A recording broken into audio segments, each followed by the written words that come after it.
Assalamualaikum warahmatullahi wabarakatuh.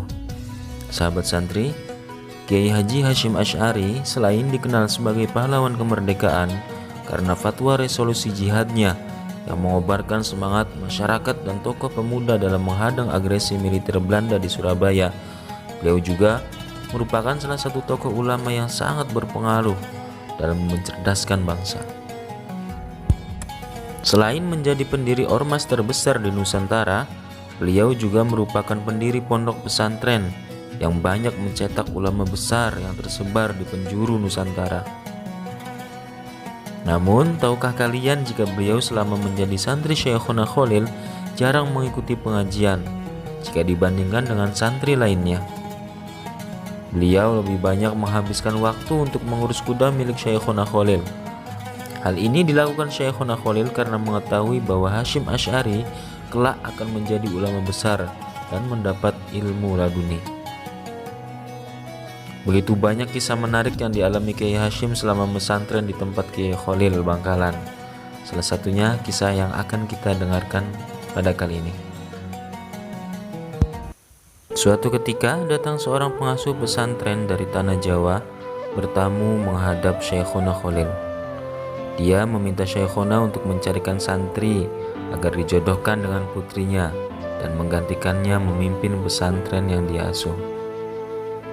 Mendengar permintaan tersebut, Syekhona Khalil langsung menentukan pilihannya kepada Hasyim Asy'ari muda. Dan akhirnya Syekhona memanggil Hasyim Asy'ari yang sedang sibuk mengurus kuda di kandang.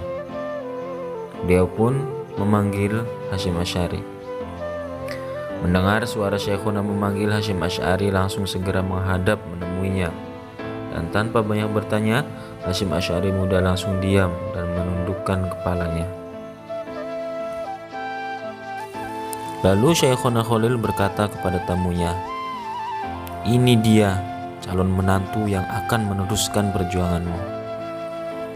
Melihat sang santri, Kiai itu bergumam dalam hatinya, "Apa iya santri model begini bisa meneruskan saya memimpin pesantren?"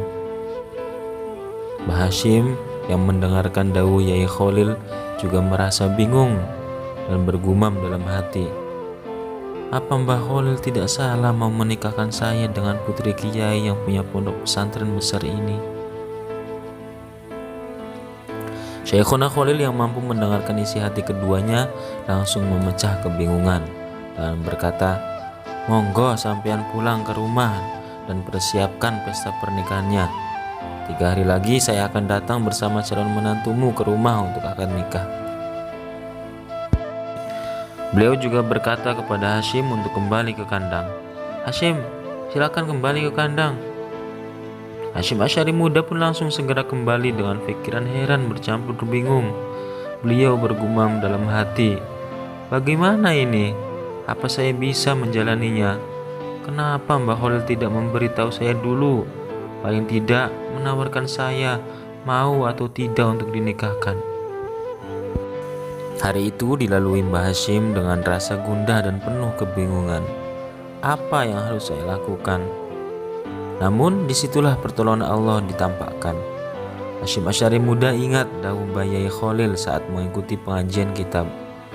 Yai Khalil berkata, "Barang siapa yang ingin hajatnya tercapai, maka perbanyaklah membaca sholawat nariyah, terlebih lagi jika membacanya di waktu-waktu mustajabah."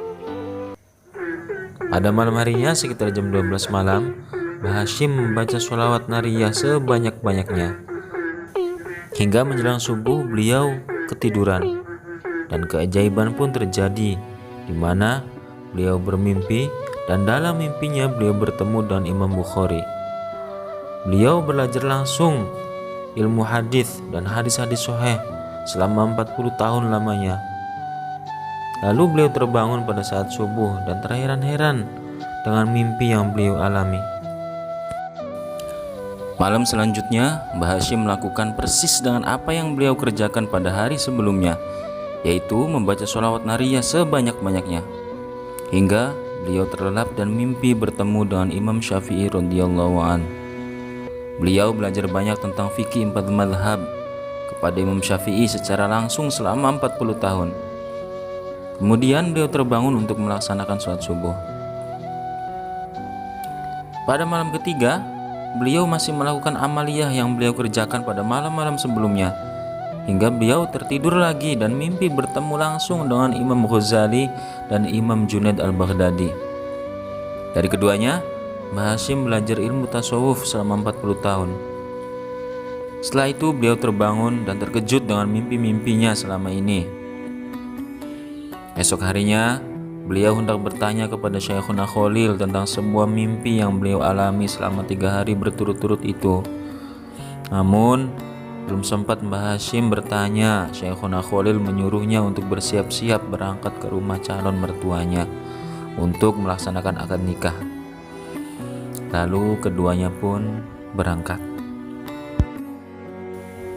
Singkat cerita, Syekhuna Khalil dan Hasyim Asy'ari muda sampai di pesantren milik calon mertuanya dan akad nikah pun dilaksanakan. Terdapat hal menarik yang dilakukan Syekhuna Khalil, di mana beliau tidak mengucapkan satu patah kata pun selama berangkat dari Bangkalan hingga sampai di tempat prosesi pernikahan. Ketika Syekhuna hendak pulang kembali ke Bangkalan, beliau berkata kepada Kiai Hasyim, "Hasyim, jangan nyeleweng-nyeleweng, jangan nyeleneh ya. Beribadahlah sesuai dan apa yang dicontohkan Nabi melalui para ulamanya, dan ikutilah ulamanya Allah agar selamat."